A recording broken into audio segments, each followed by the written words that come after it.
sometimes I'll just say this: evangelistic guys can sometimes struggle with authority. Okay, so and I've been through those own struggles myself. I went through a process of ordination in my previous church that was a 2-year process, and there was times where I struggled with like, is this ever gonna like come to fruition? Is it ever gonna come to an end? But one of the things we have to realize is God's a God of authority. Mm-hmm.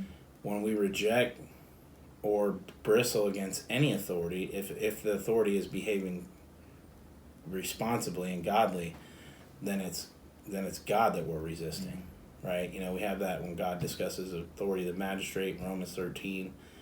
But God is a God of authority. He places structures of authority in our lives, and He talks to us all throughout the Scriptures about how we are to be submissive to those authorities in every sphere of life, right?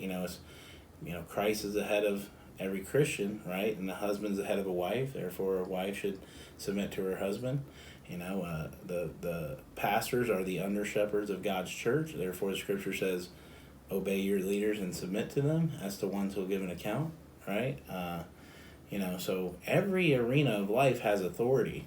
And I just want to say this to guys that struggle with that. If you find yourself constantly butting heads with authority, you really have to examine that, because you're really butting heads with the God of authority.